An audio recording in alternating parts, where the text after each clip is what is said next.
What is cropping up, stalkers? It's Zach the stock cropper on a very, very historic week for this project. And I am unbelievably happy to have the original OGs of this project. So the people that started the brainchild, all of the initial designs, solar powered autonomous movement with multiple species are here. We just worked together to weld some stuff on the ClusterCluck 5000. And Sheldon Peterson, Sheldon Stevemer, the man, Lance Peterson in the Dare shirt, are watching this dream come true. It's moving for the first time in front of these guys with RTK auto steer guidance controlled by the ClusterCluck phone app. Proof positive that you put something on a whiteboard and enough brain power and dedication that stuff happens here. And it's just it's a great day to have these guys here. I'm going to turn the camera around and let them do some talking, at least Lance anyway. All right, boys, what do you think? A little speechless. Cool as hell to see it move. Yeah, 2.5 years from where it started on notebook paper. And so again, this idea got hatched on February 7th, I think, by Lance drinking whiskey saying, hey, what about putting a pen in between intercropping? And Sheldon and I had been playing around with intercropping, and we're like, how's that gonna work? And Sheldon DM'd me, and I said, I don't know. And then the more we thought about it, it's like, maybe it could be something. And then we just started drawing, and here we are with something that is actually it. Yeah. The man of not little words, do you have anything to say? Pretty cool. I mean, no doubt about it. Yeah. So it's now Monday. I shot that content with Sheldon and Lance on Saturday here. And it was just really special. It was a really, really good day to have the guys that helped come up with this concept be here to actually see this thing work. So like I said last week, we finally got our issues figured out with the ClusterCluck Nano, and this thing has been working pretty much flawlessly on its own operation. There's a few things that we have to tweak in the phone app as far as giving it control. Right now we're having to shut it down manually at night, but that is something that's very easily solvable with a firmware update to the barn and to the phone app as well. But what I wanted to do this morning was kind of walk you through specifically how this thing is working, and then demonstrate showing how we put this thing into motion. Okay, so I'm going to start off by climbing up top and show you how we are steering and powering this thing, if I can't fall over here. So I've never shown this bird's eye view before, but we've got 4 solar panels up here. We have way more than enough electricity production is what we found out if we're only moving this thing 3 or 4 days.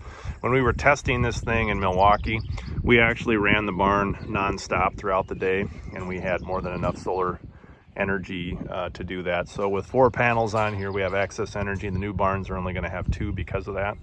But you can see down the front, we have 2 separate RTK GPS receivers, the low-cost RTK solution that we're able to come up with. And then on the back, that little antenna there is an AT&T cellular connection. And what that does is allow the guys in Milwaukee to beam in and be able to see what's actually happening with the barn. It allows us to communicate and get course correction from the CORS network for the RTK. Right now, we do not have the CORS connection hooked up. We're running it just with the dual antennas for now, and it seems to be performing just with that incredibly well on its own. But eventually, we will be hooking the CORS network up to it, so we have a true RTK signal on this. So we've got the solar power up top, and then come down here and show the batteries. So we've got 2 12-volt batteries on each side, and the barn is now wired for 24 volts. As I talked about before, the original barn design we have these airbags that allow the barn to be raised and lowered so that the pens can settle down to be tight to the ground.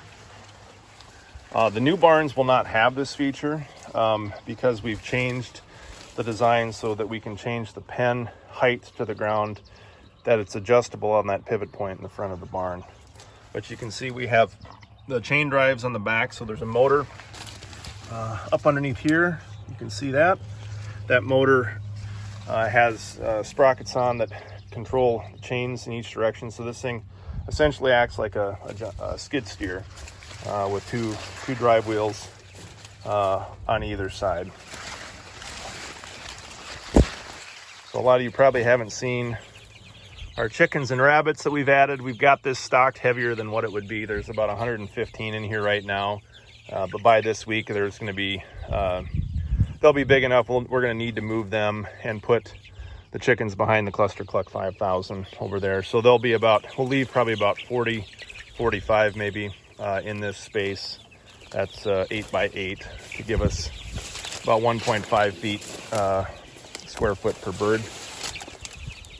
So you can see all the wires then from up top come down here and then feed into this, the computer brain center down here, where we have the Oasis, which I think is the computer brain box that controls everything. And then this is everything for the RTK satellite control box right there. And that ties into all of the wiring harnesses that attach to the drive motors and that go over to control the the compressor as well.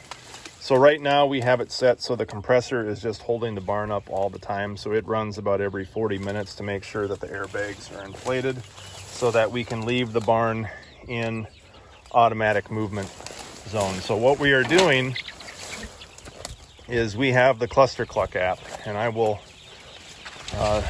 show some footage here of what that thing looks like so that you can see it. But it's set up for right now iOS on my phone, and what it allows us to do is we can enter the headings. So we've loaded the shapefile in with the GPS coordinates from one side of the strip to the other, so it'll go in a straight line.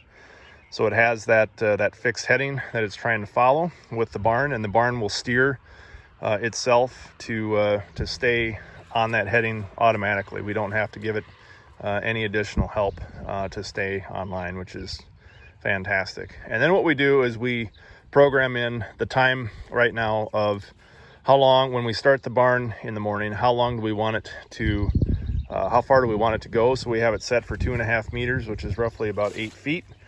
Which is the distance of the grazing pen out front here. And then we have the loiter time. How long is it going to sit in one spot before it moves again? Right now, we're doing that for about 4 hours with the animal density that we have, these 3 sheep. I think we could probably let it sit a little bit longer because they're not completely smoking this stuff down, but we don't want it completely smoked down too. We want there to be stuff left. And so like with the oats that we have here, what they don't eat or clean off, the rabbits and the chickens glean pretty well coming in behind. So then what happens is that every time that cycle repeats, the barn is triggered to run the compressor first for a period of seconds. Then when the time comes up, it triggers the motors to automatically come ahead. And if it's coming off course at all, the guidance system triggers one side of the barn or the other to pull so that we keep the barn online. So now I want to walk you through the app that we've developed here. So this is the basic screen. You can see the backlay of the aerial image where we're at. Now we're going to choose our navigation file. So we're going to click choose file, and that will pop up options stored in the phone where we have the actual AB guidance line, which is going to load there that you see pop up. And you can see right now we're at an idle state, and it gives us our lat long, our current heading, that we're on RTK, 29 satellites, a distance of 2.5 meters for the move, 15 seconds for raise time, and then we're going to sit in one spot for 4 hours at a time here. And now all we have to do is hit the start navigation button, and we should start to see the barn move. Here we go. So, and just like that, after hitting the navigation screen, the barn is moving and the sheep are out because they know the fresh stuff is up.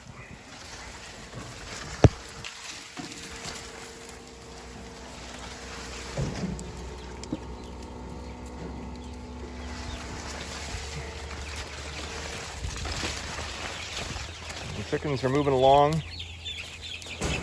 We did have a casualty this weekend. With this back bar, we had to raise it up so that their feet weren't getting caught in underneath here. So we're gonna need to do something in the design to keep the chickens from coming into this spot so that we don't have any more issues with them getting run over in that situation. But that's I've got an idea to solve that we've been working on for the last couple years to keep them away from this pen or the back of the pen when the barn is moving.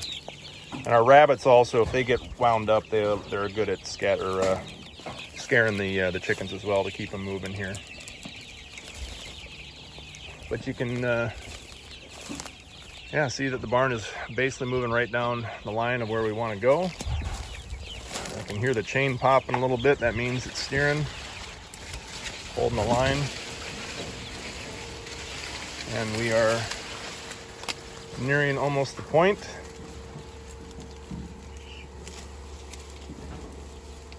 Of where it will be. It should about where that sheep's leg is there. We haven't had any problems with the sheep having issues with the move, but we should be stopping any second now.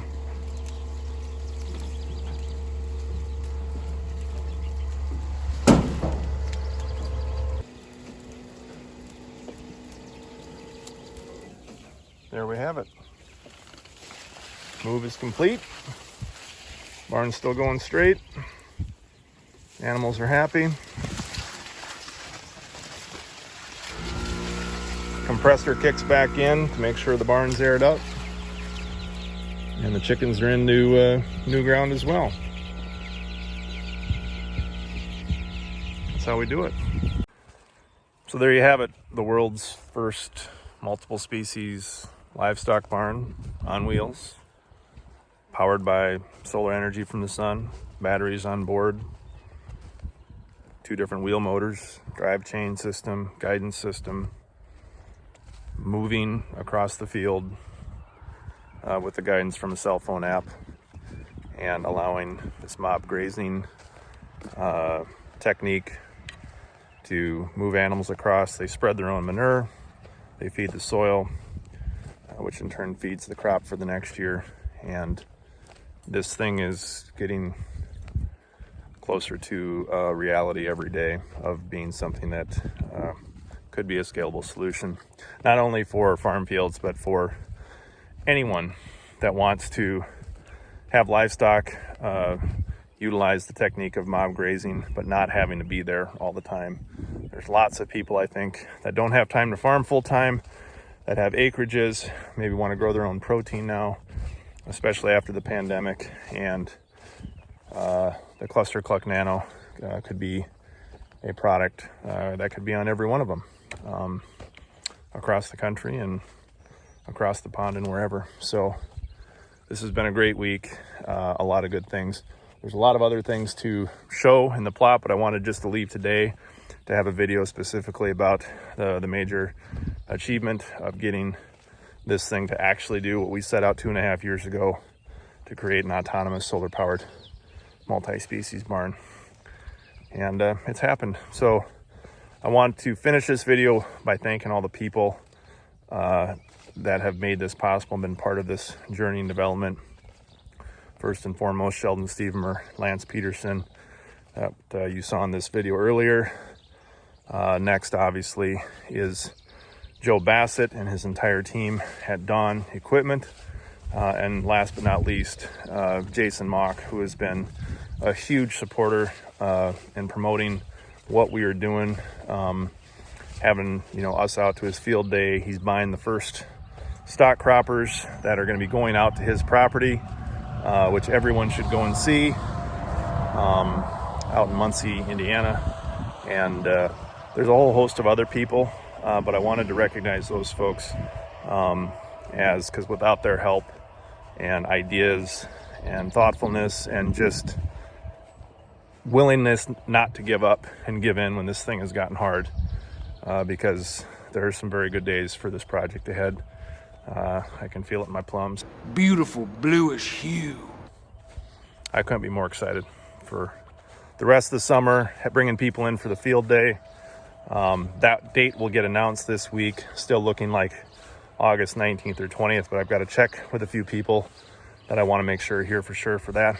But that's it for now. That's what's cropping up. Thanks for watching.